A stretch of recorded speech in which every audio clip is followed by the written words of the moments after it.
Hello बाळको, केम छो? मजामां? आज આપણે વાયુના ગતિવાદનો છેલ્લો લેક્ચર, આજ આપણું ચેપ્ટર છે પૂરું થઈ જશે વાયુનો ગતિવાદ. બરાબર, તો વાયુના ગતિવાદની અંદર છેલ્લો એક ટોપિક છે સરેરાશ મુક્ત પાથ. તો આજે આપણે એના વિશે ચર્ચા કરવાના છીએ.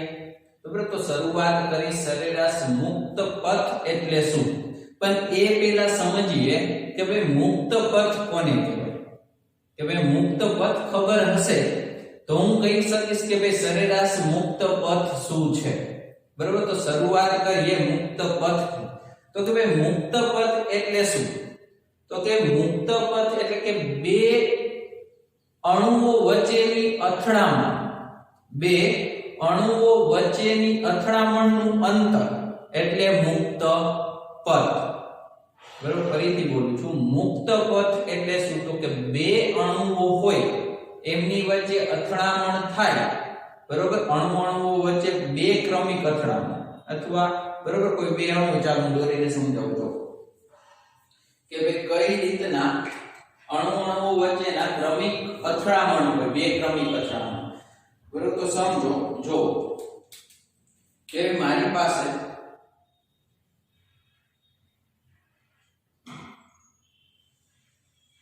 એક કરતા વધારે અણુઓ છે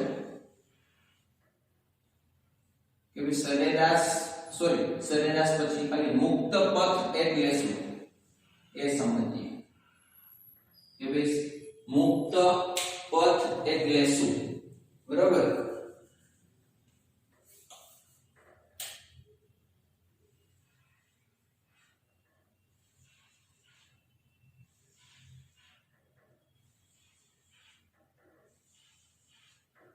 મુક્ત પથ એટલે શું? બે અણુ વચ્ચેની બે ક્રમિક અથડામણ વચ્ચેના સમયગાળામાં અણુ અચળ ઝડપે જે સુરેખ અંતર કાપે તે અંતરને અણુનો મુક્ત પથ કહે છે. હું કહું છું સાવ સિમ્પલ રીતે યાદ રાખો કે ભાઈ કોઈ એક અણુ છે મારી પાસે, ધારી લો કે આ કોઈ એક અણુ છે. બરાબર, હું સાવ આને સ્મોલ અણુ દર્શાવું છું, સાવ નાના, બાકી બધા મોટા અણુ છે. બરાબર, આ અણુ પે શું કીધું? અણુ વચ્ચેની બે ક્રમિક અથડામણ. જો બે ક્રમિક અથડામણ છે કે ભાઈ આ અણુ છે, અહીંયા જઈને પેલા સૌથી પહેલા આની સાથે અથડાશે. બરાબર, સૌથી પહેલા ક્યાં અથડામણ? અહીંયા. ત્યારબાદ ચાલો અહીંયા હું દર્શાવી દઉં કે ભાઈ અહીંયા જઈને અથડામણ. બરાબર, આ અણુ છે એ અહીંયા જઈને અથડામણ. ત્યારબાદ એ જ અણુ અહીંયાથી આ અણુ સાથે અથડાશે આવીને. બરાબર, આ અણુ સાથે આવીને અથડાશે. તો જો વ્યાખ્યા શું કહે છે? અણુ વચ્ચેની બે ક્રમિક અથડામણ. એક અથડામણ ક્યાં થઈ? અહીંયા. બીજી અથડામણ ક્યાં થઈ? અહીંયા. તો આ જે પથ છે એને કહેવાય મુક્ત પથ. ફરીથી કહું છું બાળકો કે ભાઈ આ જે પથ છે, ધારો કે હું આને કહી દઉં L1, આ પથને કહી દઉં ધારો કે L1, કે અણુ વચ્ચેની બે ક્રમિક અથડામણ. જ્યારે બે અથડામણ અહીંયા જ્યારે અણુ અથડાશે ત્યારબાદ એ અચળ ઝડપે સુરેખ ગતિ કરશે. અહીંયાથી અથડાયા બાદ એ અચળ ઝડપે સુરેખ ગતિ કરીને અહીંના કોઈ બીજા અણુ સાથે અથડાશે. કેટલી અથડામણ થઈ? બે. તો અણુ વચ્ચેની બે ક્રમિક અથડામણ વચ્ચેનું જે અંતર છે એને કહેવાય મુક્ત પથ. ધારો કે આ જ અણુ ત્યાંથી અહીંયા ગયો, બરાબર, અહીંયા જઈને અથડામણ, તો આ જે અંતર છે એને કહેવાય પણ મુક્ત પથ. તો આને નામ આપી શકું L2. બરાબર, એ રીતના અહીંયા અથડાશે તો કે ભાઈ અહીંયાથી જઈને ધારો કે અહીંયા અથડાણો,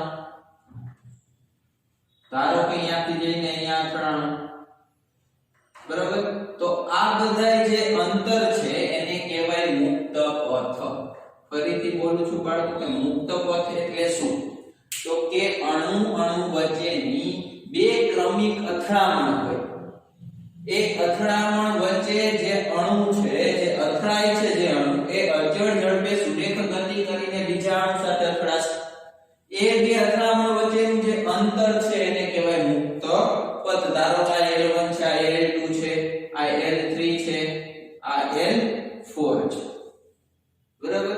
તો સરેરાશ મુક્ત પથ સમજવો હોય તો મને એ ખબર હોવી જોઈએ કે ભાઈ મુક્ત પથ એટલે શું. બરાબર? તો કે અણુ વચ્ચેની બે ક્રમિક અથડામણ, એક અહીંયાથી એક આ, જો અહીંયાથી શરૂઆત કરી ત્યારે એકય અણુ સાથે અથડાતું નથી. અહીંયાથી શરૂ કરીને પહેલા અહીંયા અથડાય છે, સંઘાત કરે છે, ત્યારબાદ આવીને અહીંયા સંઘાત કરે છે. આ બે સંઘાત છે, એક વખત અહીંયા એક વખત અહીંયા. આ બંને વચ્ચેનું અંતર છે એ શું કહેશું? મુક્ત પથ. બરાબર? આ થઈ ગયો મુક્ત પથ. હવે એ સમજી કે સરેરાશ મુક્ત પથ એટલે શું. તમને મુક્ત પથ ખબર હશે તો સરેરાશ મુક્ત પથ એટલે શું એ ખ્યાલ આવી જશે. બરોબર? તો સરેરાશ મુક્ત પથ એટલે શું? તો કે ભાઈ જેટલા મુક્ત પથ છે એ બધાયનું અંતર તો સરખું નહીં હોય. હું એમ તો નથી શકું ને L1 = L2 = L3 = L4 કે ભાઈ જેટલું L1 હશે એટલું જ L2 હશે, જરૂરી નથી. L1 કંઈક અલગ હશે, L2 અંતર કંઈક અલગ હશે, L3 અંતર કંઈક અલગ હશે, L4 અંતર કંઈક અલગ હશે. તો ભાઈ આ આખાનું સરેરાશ મારે જવાબ જોતો હોય તો આ બધાનો મારે સરેરાશ જવાબ જોતો હોય તો હું કેમ મેળવું? તો કે ભાઈ મને સરેરાશ મુક્ત પથ છે એના ઉપરથી હું મેળવી શકું, સરેરાશનું કંઈક સૂત્ર મેળવી શકું. કઈ રીતના? તો કે ભાઈ કેટલી વખત સંઘાત થયું. સરેરાશ ગોતતા હોય ને, ધારો કે તમને એમ કહું કે ભાઈ એક આવું તમે શીખી ગયા છો 2 3 4 5 આ સંખ્યાનો સરેરાશ કાઢો તો તમે શું કહેશો? આ બધાયનો સરવાળો. શું કહેશો? આ બધાયનો સરવાળો. છેદમાં કુલ કેટલી સંખ્યા? તો કે 5. કુલ 1 2 3 4 ને 5. બરોબર? ધારો મેં લખી નાખું 3 4 5 6 7. તમને એમ કે ભાઈ આ સંખ્યાનો સરેરાશ કાઢો. તમે શું કરશો? આ બધી સંખ્યાનો સરવાળો. કુલ કેટલી સંખ્યા? 1 2 3 4 ને 5. તો નીચે 5. તો આ થઈ ગયો એનો સરેરાશ. તો ભાઈ આમાં પણ એ જ રીતના કેટલા અથડામણો છે? તો કે ભાઈ 1 2 3 અને 4 ના છેદમાં અથડામણોની કુલ સંખ્યા. ના છેદમાં અથડામણોની કુલ સંખ્યા, જેને શું કહેવાય? સરેરાશ મુક્ત પથ. તો વ્યાખ્યા કંઈક આવી છે: અણુએ કાપેલા મુક્ત પથોના સરેરાશ મૂલ્યને સરેરાશ મુક્ત પથ કહે છે. બરાબર? હું ફરીથી દોરી સમજાવું છું. જો કે ભાઈ કઈ રીતના આ વસ્તુ થશે.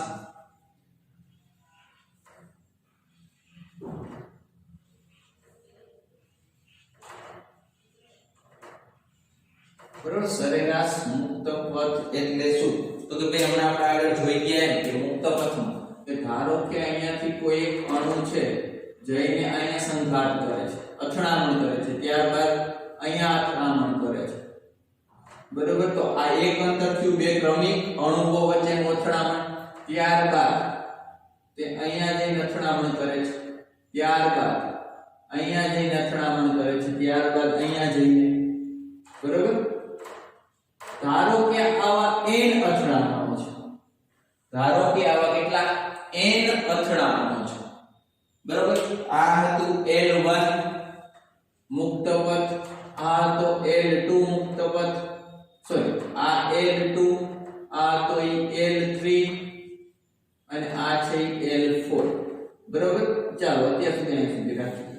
4 અથડામણ છે, બે ક્રમિક અણુઓ વચ્ચેની અથડામણ કેટલી? 4.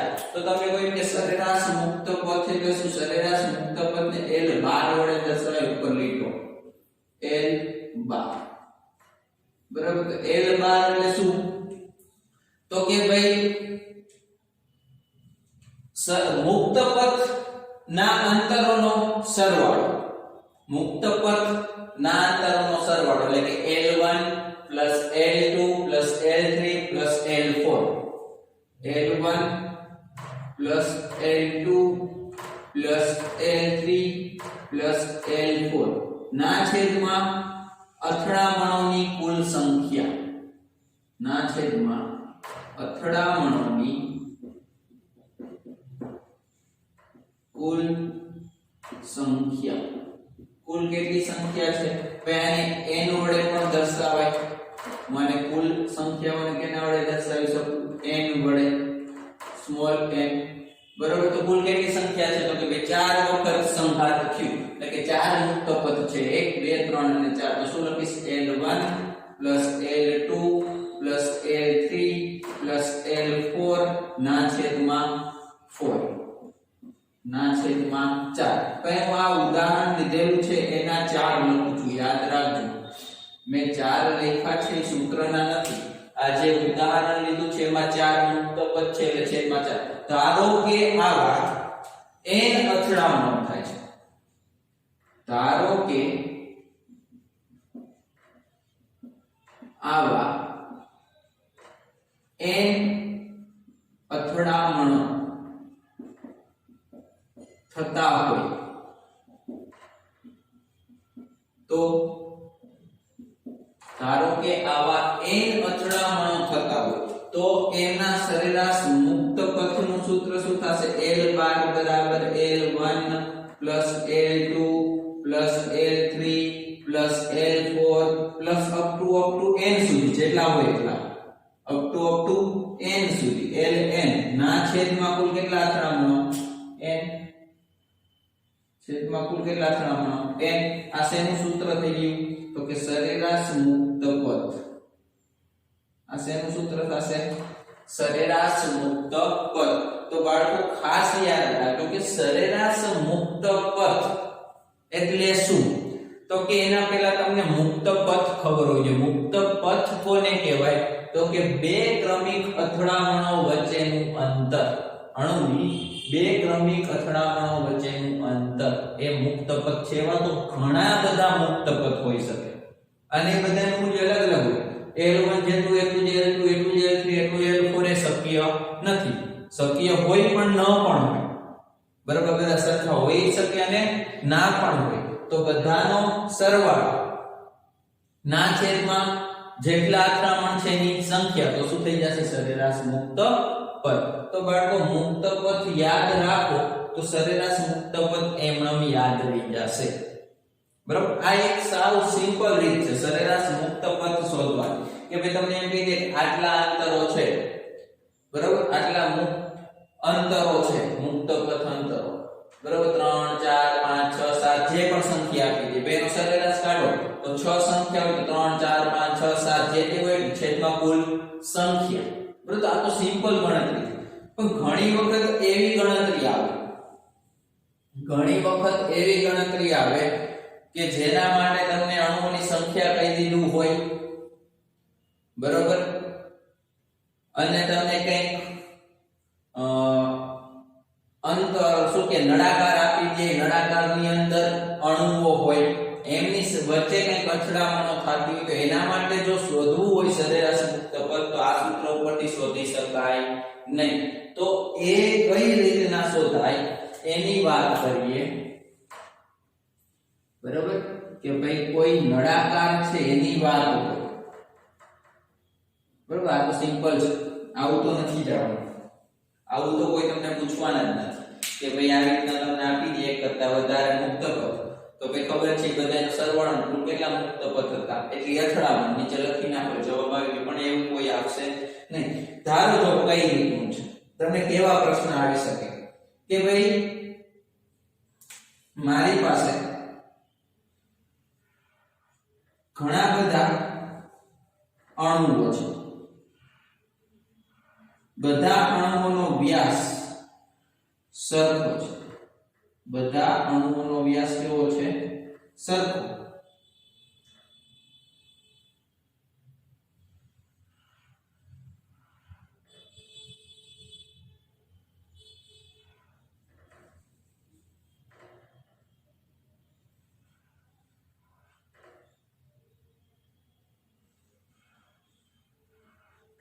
બધા અણુઓનો વ્યાસ કેવો છે? સરખો. બરોબર, આ ઘણા બધા અણુઓ છે. ચાલો હું આટલા જ અણુ લઉં છું. હવે ભાઈ આમની વચ્ચેની અથડામણ, આ બધા અણુઓ સ્થિર છે, આ બધા અણુઓ કેવા છે? સ્થિર. અહીંયાથી કોઈ એક અણુ સુરેખ ગતિ કરે છે।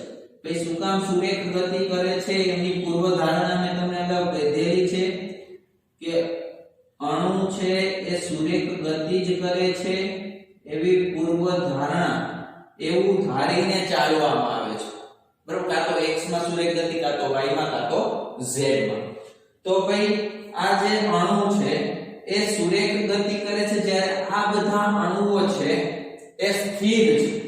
તો ભાઈ આ અણુ ગતિ કરશે, આ અણુ છે એ ગતિ કરશે તો કેટલા અણુઓ વચ્ચે સંઘાત કરશે? આ તો સુરેખ ગતિ કરે છે। કેવી ગતિ કરે છે? સુરેખ ગતિ। તો ભાઈ આ કોની સાથે સંઘાત કરશે? તો એના માટે હું એક નળાકાર છે એ લઈ લઉં। ચાલો જો નળાકાર,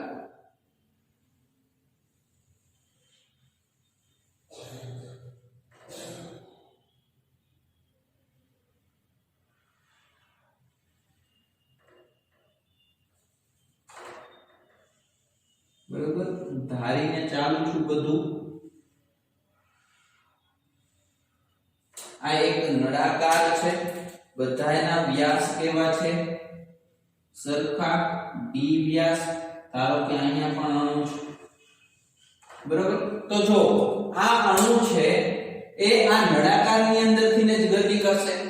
ભાઈ આ નળાકાર છે, બરોબર, એ 1 મીટરનો છે। નળાકાર છે કેટલા મીટરનો? 1 મીટરનો। તો આ અણુ છે એ આ નળાકારની અંદરથી જ ગતિ કરશે। ધારી લો કે ભાઈ આ નળાકાર અણુ છે એમનો વ્યાસ છે d, એમનો વ્યાસ કેટલો છે? d। ધારી લો કે આનો વ્યાસ છે d।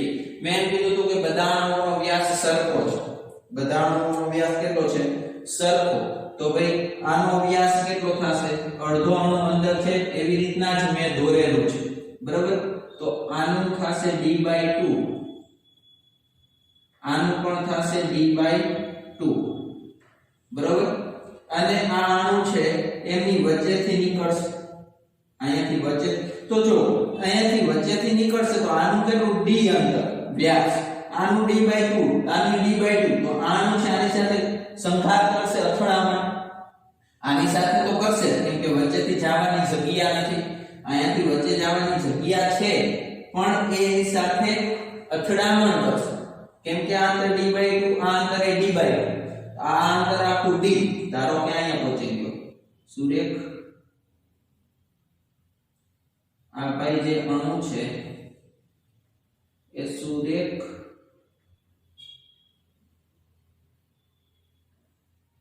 d,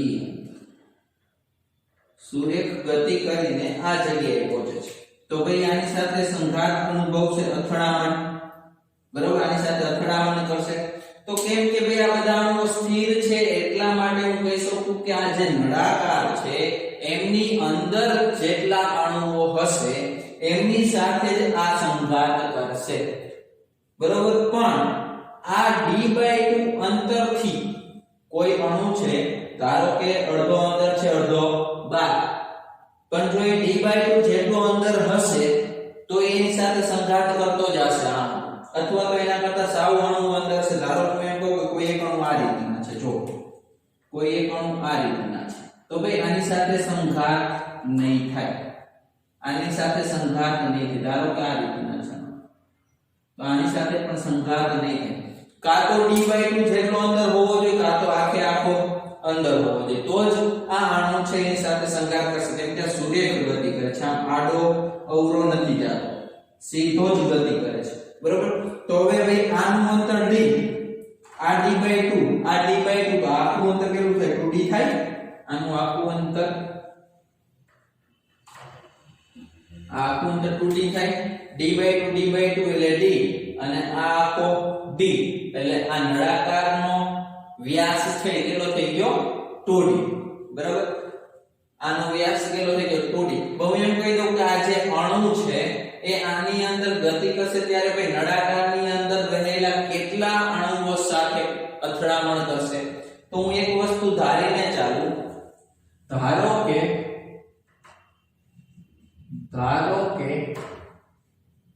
એકમ કદ દીઠ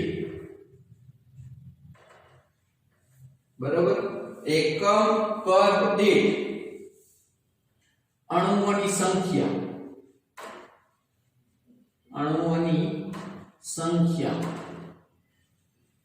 x છે બરોબર ધારીને ચાલુ છું કે એકમ કદ દીઠ અણુઓની સંખ્યા કેટલી છે અંદર x એકમ કદ દીઠ અંદર રહેલા અણુઓની સંખ્યા બરોબર કેટલી છે x તો ભાઈ આ d આ જે અણુ છે એ અંદર ગતિ કરશે તો કેટલા અણુઓ સાથે તો કે x અણુઓ સાથે સંઘાત અનુભવશે અથડામણો કરશે x જેટલા અણુઓ સાથે હવે હું એમ કહી દઉં કે 1 મીટર ઘન હોય બરોબર એકમ કદ દીઠ 1 મીટર ઘન થયું ને એકમ કદ દીઠ એટલે 1 મીટર ઘન ત્યારે x અણુ ધારો કે કહો કે 2 મીટર ઘન તો કેટલા અણુ થાય 2x ધારો કે એમ કહી દઉં કે 5 મીટર ઘન તો કેટલા અણુ 5x બરાબર સાવ સિમ્પલ છે કે 1 મીટર ઘને x અણુ હોય તો 2 મીટર ઘને કેટલા થાય ને 1 મીટર ઘને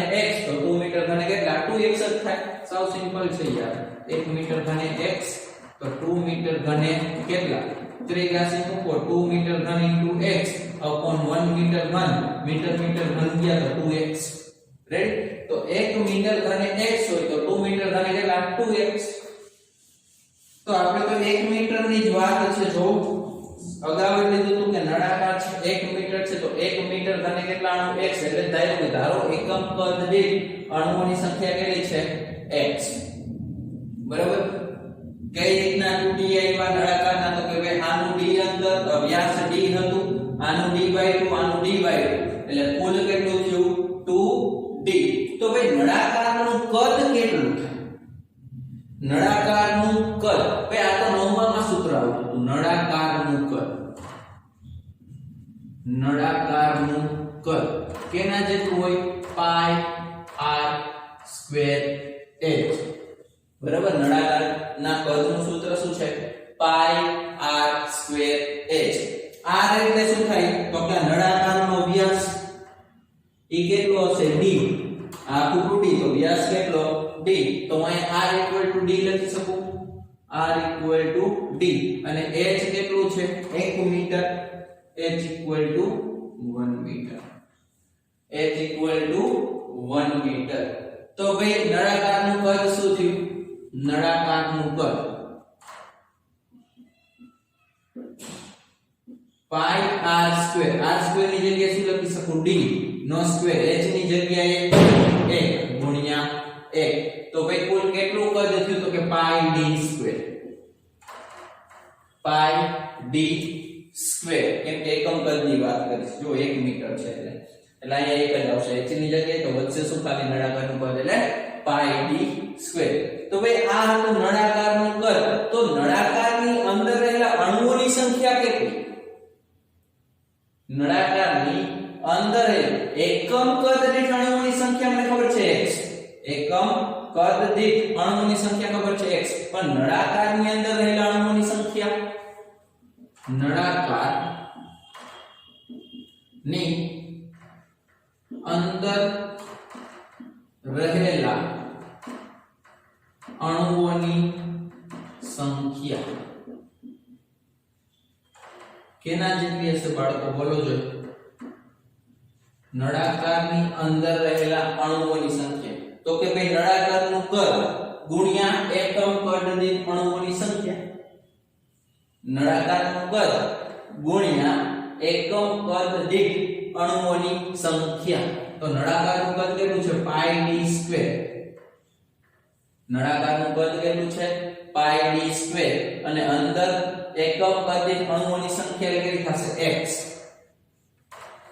બરાબર એકમ કદ દીઠ અણુઓની સંખ્યા આપણે ધારી લીધી x તો નળાકારની અંદર રહેલા અણુઓની સંખ્યા કેટલી થઈ પાઈ d સ્ક્વેર x રેડી ચાલો આની અંદર કેટલા અણુઓ હશે આની અંદર કેટલા અણુઓ હશે તો કે પાઈ d સ્ક્વેર x અણુ આ નળાકારની અંદર આટલા અણુ હશે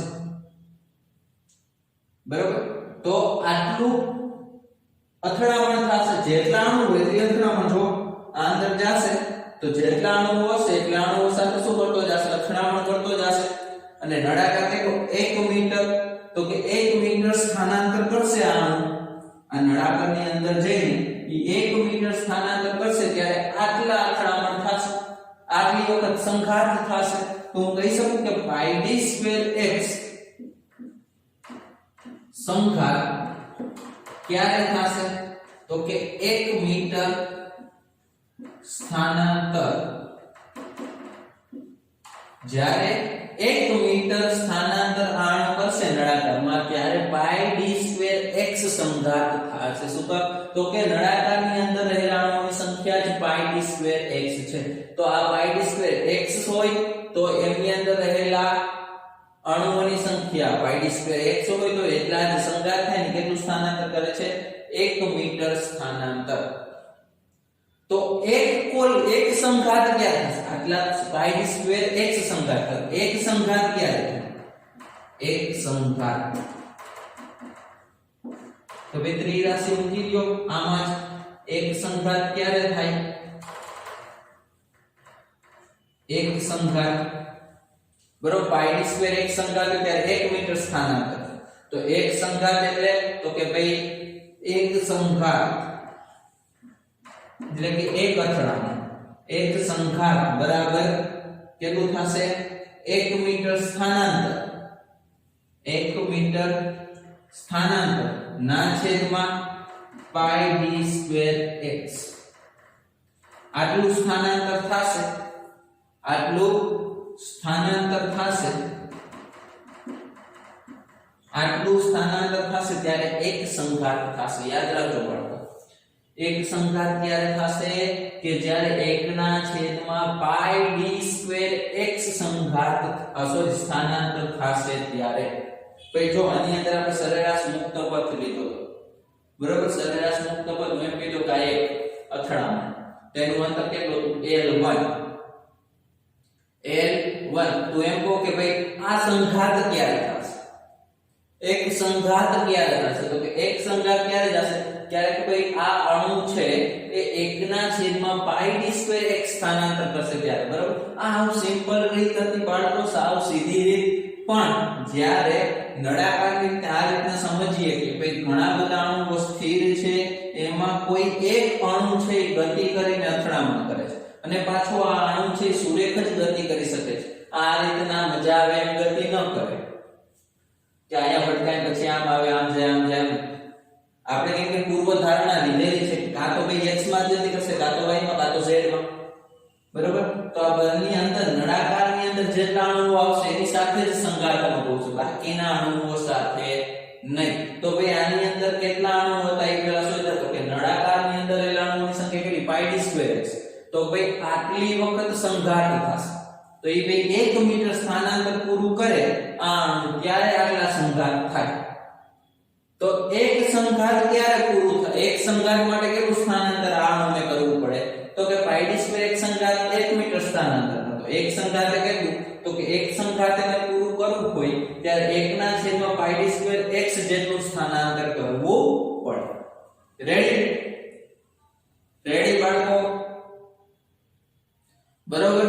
તો આ થઈ ગયું સૂત્ર એક સંઘાત માટેના સ્થાનાંતર કે ભાઈ એક સંઘાત માટે આટલું સ્થાનાંતર કરવું પડે ફરજિયાત. ધારો કે હવે સરેરાશ મુક્ત પથ છે, સરેરાશ મુક્ત પથ. તો એમાં આપણે એકની જ વાત કરી છે. આપણે એની અંદર આ એક જ આ ભાઈ જે એકલા છે એમની જ વાત કરી છે. આની પાસે કઈક વેગ હશે. ધારો કે આનો વેગ લઈ લો હું v. ધારો કે આનો વેગ લઈ લઉં v. કેમ કે આ બધા જેટલા અણુઓ છે ને મેં સ્થિર રાખેલા છે. આ એક જ અણુને હું ગતિ કરાવું છું, એમનો વેગ મેં કેટલો થયો? v. તો ભાઈ સરેરાશ મુક્ત પથ કેટલો થશે? L કેના જેટલું થશે? બરાબર. તો L નું સૂત્ર છે વેગ ગુણ્યા રિલેક્શન સમય. L ગુણ્યા રિલેક્શન સમય. L = v * τ. એટલે આપણે અહીંયા ગણશું એટલે રિલેક્શન સમય. તો હવે એ ખબર હોવી જોઈએ કે રિલેક્શન સમય એટલે શું. તો ભાઈ રિલેક્શન સમય મને ખબર પડી જાય, રિલેક્શન સમય છે એ મને ખબર પડી જાય તો મને સ્થાનાંતર છે એ ખબર પડી જાય. તો સેમ આ જ કે ભાઈ આટલા અણુઓ છે 1 મીટર સ્થાનાંતર થયું, 1 મીટર સ્થાનાંતર થયું, બરોબર. આટલા સંઘાત 1 મીટર સ્થાનાંતર, એક સંઘાતમાં કેટલું સ્થાનાંતર, એ જ રીતના સમય લઈ, બરોબર છે. તો કેટલા સમયમાં બધું થાય છે, બરોબર. તો હું એમ કહી શકું ને કે ભાઈ આ જે અણુમાં રહેલું, અણુ જે રહેલા છે, બરોબર, આ કદ, આનું કદ કેટલું છે, નળાકારનું કદ, તો કે પાઈ ડી સ્ક્વેર એક્સ, બરોબર. અણુનું નળાકારનું કદ કેટલું છે, તો કે પાઈ ડી સ્ક્વેર. કેટલા સમયમાં સંઘાત થયો, તો કે હું એમ કહું કે ડેલ્ટા ટી સમયમાં. તો અહીંયા હું ગુણાવીશ સંઘાત, બરોબર, સંઘાત. તો અહીંયા ડેલ્ટા, સોરી આ કદ છે, તો અહીંયા લખી ડેલ્ટા ટી સમયમાં થતો સંઘાત એટલે કેટલું થશે, પાઈ d square x into delta T, પાઈ d square x into delta t, બરાબર. તો એનો વેગ કેટલો છે, v વેગથી ગતિ કરે છે, કેટલા વેગથી ગતિ કરે છે, v વેગથી ડેલ્ટા ટી સમયમાં થતું સંઘાત, v જેટલા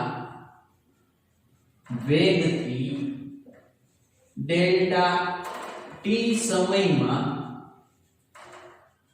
થતું સંઘાત કેટલું થશે, તો કે pi d square x delta t, velocity નો v, વેગનો v. તો v જેટલા વેગથી ડેલ્ટા ટી સમયમાં થતું સંઘાત pi d square x delta t into v. રેડ, બરાબર છે. ઘણી વખત બુકમાં તમને x ની જગ્યાએ n આપેલા છે, n, બરાબર. x શું છે, એકમ કેન્દ્રિત અણુઓની સંખ્યા, બરાબર. અહીંયા સ્મોલ n પણ આપેલા હશે, પણ આપણે ત્યાં સ્મોલ n નથી લખતા, x લખેલો છે. પરંતુ v જેટલા વેગથી ડેલ્ટા ટી સમયમાં થતું સંઘાત pi d square x delta t, બરાબર, ઇન્ટુ v. તો ભાઈ તો શું થશે, સરેરાશ મુક્ત પથની અંદર સરેરાશ સમય ખબર હોવી જોઈએ. તો ભાઈ તો શું થશે, તો કે ભાઈ તો છે એનું સૂત્ર થશે 1/, પાઈ d square x into delta T, પાઈ d square x into delta t, બરાબર, ઇન્ટુ ડેલ્ટા ટી. અને આ v છે એમનો, સોરી અહીંયા ક્યાં કાઢી નાખું છું, આ v એમનો, બરાબર. આટલો એનો શું થશે, રિલેક્શન સમય. આટલો શું થશે એનો રિલેક્શન સમય. તો equal to 1 pi d square x into delta t upon v. તો ભાઈ આ સૂત્ર શું થશે, L by equal to v નીકળી જશે, v નીકળી જશે, કેટલું હશે 1/, pi d square x. ભાઈ ડેલ્ટા t છે, સમયગાળો છે, નથી લખતો, શું કામ નથી લખતો એ સમજાવું છું. pi d square x, બરાબર, pi d square x, બરાબર. આટલો શું હશે એનો મુક્ત પાથ, જો એ જ છે એક સંઘાત માટે, બરાબર. આ રીતના મેળવો કે આ રીતના મેળવો, આ તમને ટેક્સ્ટ બુક આપે છે, આ મેં મારી રીતના તમને કરાવેલું છે, બરોબર, તો અહીંયા સુધી લખશો તો ચાલશે, આપણે કઈ આગળ લખવાની જરૂર નથી. એક સંઘાત માટે આટલું સ્થાનાંતર થાય તો આ એ જ છે. બરોબર, એક સંઘાત માટે આ છે એક સંઘાત માટે, એક સંઘાત માટે સ્થાનાંતર. તો સરેરાશ મુક્ત પથ એટલે શું? તો કે સરેરાશ મુક્ત પથ શું કહેતું હતું કે ભાઈ n અથડામણો હોય. કેટલી અથડામણો હોય?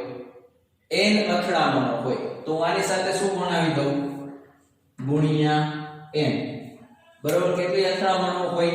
n અથડામણો હોય. એક જ સંઘાતની વાત છે. તો એક સંઘાત, એક સંઘાત માટે n સંઘાત હોય તો છેદમાં n મળ્યો લખી શકો ને n સંઘાત માટે. કેટલા સંઘાત? n સંઘાત. તો અહીં ગુણ્યા n, આ કોઈ સંઘાતની વાત છે. n સંઘાત હોય તો અહીં ગુણ્યા n, આની સાથે ગુણ્યા n કરી નાખો તો એક સંઘાત મળી જાય. 1 મીટરના છેદમાં પાઈ d square x into n.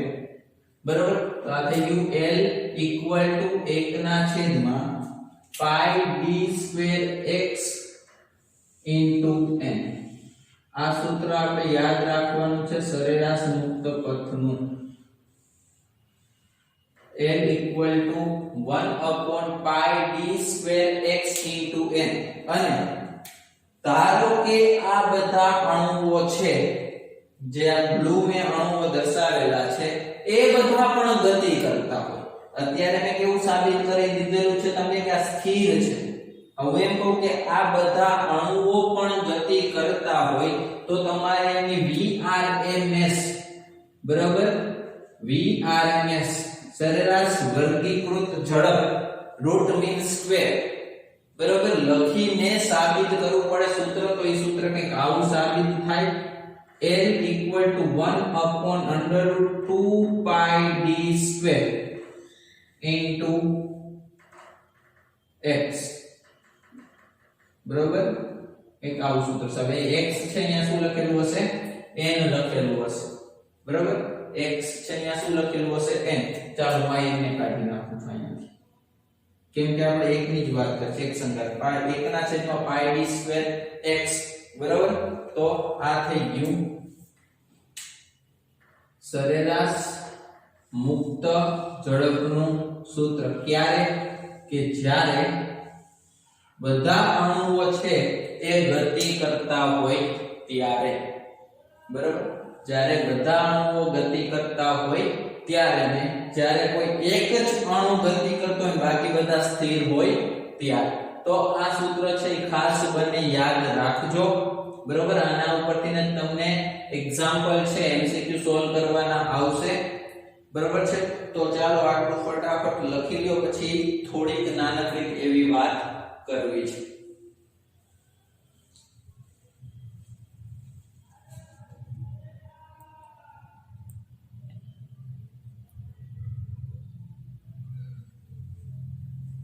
ચાલો લખાઈ ગયું.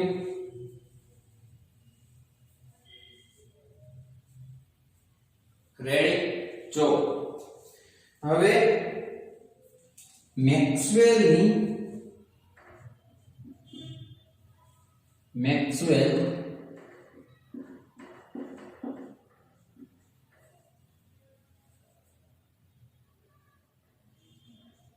વર્ગીકૃત ઝડપ, કે ભાઈ મેક્સવેલે છે ને બધા અણુઓની એક વર્ગીકૃત ઝડપ આપી દીધી.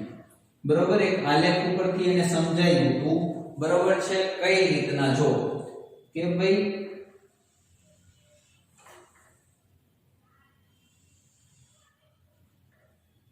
આલેખ છે dm/dv વિરુદ્ધ v નો. બરોબર, ઝડપની વાત છે એટલા માટે dn/dv. n એટલે શું થશે? અણુઓની એવો ગયેલો નંબર છે dn/dv. બરોબર, અને એની વિરુદ્ધ આલેખ છે ઝડપ v, વેગની વિરુદ્ધ. જ્યારે એમને આ આખો પ્રયોગ કર્યો ત્યારે એમને કંઈક આનો આલેખ છે એ કંઈક આ રીતના મળતો હતો. બરોબર, આલેખ છે એ મેક્સવેલ ને કંઈક આ રીતના મળતો હતો. તો આના ઉપરથી એને એવો અંદાજ લગાવી દો, એવું સાબિત કરી દીધું કે ભાઈ આમની અંદર ત્રણ અલગ અલગ ઝડપ હોય. એક તો આરએમએસ ઝડપ હોય વાયુના અણુઓની, એક તો એની મોસ્ટ પ્રોબેબલ ઝડપ હોય અને એક એવરેજ ઝડપ હોય. બરાબર કે ભાઈ મોસ્ટ પ્રોબેબલ એટલે વધુ પડતા અણુઓ છે એ કંઈક આ ઝડપથી ગતિ કરતા હશે. આ ભાગ છે એમના અણુઓ છે મોસ્ટ પ્રોબેબલ વધુ પડતા અણુઓ છે, એમની સ્પીડ કંઈક આ હશે. બરાબર અહીંયા જે ઝડપ મળે છે કેવી મળે છે? Most probable. બરાબર વધુ પડતા અણુઓ કે ભાઈ કોઈ એક પાત્રમાં અણુ ભરેલા હોય તો એ વધુ જેટલા અણુઓ છે લગભગ વધુ પડતા અણુ, બધા જ અણુની વાત નથી થતી. તો કે ભાઈ આજે મેં એક પટ્ટી કાપી છે એમની અંદર જેટલા અણુઓ આવશે એ બધા આ અણુથી એ બધાથી આ ઝડપથી ગતિ કરતા હશે. બરાબર એની પહેલા પણ કંઈક હશે જે આપણે આરએમએસ કહી છે. બરાબર અહીંયા કંઈક અણુઓ હશે આ ભાગના, એમની ઝડપ કંઈક વીઆરએમએસ હશે. બરાબર અહીંના કંઈક અણુઓ હશે. ધારો કે અહીંના મારા અણુઓ જોતા હોય તો આ એવરેજ કાઢેલી છે આ બધાની. બરાબર એમ કે વધુ પડતા અણુઓ છે એની ઝડપ કઈ હશે? Most probable. તો એમના બધા તમને સૂત્ર ખ્યાલ હોવા જોઈએ. બરાબર હું તમને બધા સૂત્ર લખાવી દઉં છું, લખી લ્યો. આપણે એક સૂત્ર તો સાબિત કરી જ ગયા છીએ. બરાબર વીઆરએમએસ નું તો લખો VRMS equal to under root 2RT upon M. R શું છે? એ વાયુનો સાર્વત્રિક અચળાંક, T નિરપેક્ષ તાપમાન, M એટલે મોલર દળ. Most probable velocity under root 3RT upon M. Most probable under root 3RT upon M. અને average V average 8RT upon pi M. 8RT upon pi M. તમને એમ કે ભાઈ આપેલ વાયુ છે જે કોઈ ભરેલો છે પાત્રમાં એની એવરેજ વેલોસિટી કેટલી હશે? તો under root 8RT upon pi M. તમને એમ કે મોસ્ટ પ્રોબેબલ વધુ પડતા અણુઓ કઈ વેગથી ગતિ કરતા હશે? તો કે ભાઈ આ. તો ભાઈ એની સરેરાશ વર્ગીકૃત ઝડપ શું હશે? તો આ સૂત્ર. બરાબર તો ખાસ યાદ રાખજો શું પૂછે છે એ પ્રમાણે સૂત્ર લગાડવાનું છે. બરાબર તો આ ચેપ્ટર છે જે આપણું વાયુનો ગતિવાદ એ અહીંયા હું પૂરો કરું છું. બરાબર છે બાળકો, મહેનત કરતા રહ્યો, વાંચતા રહ્યો. All the best.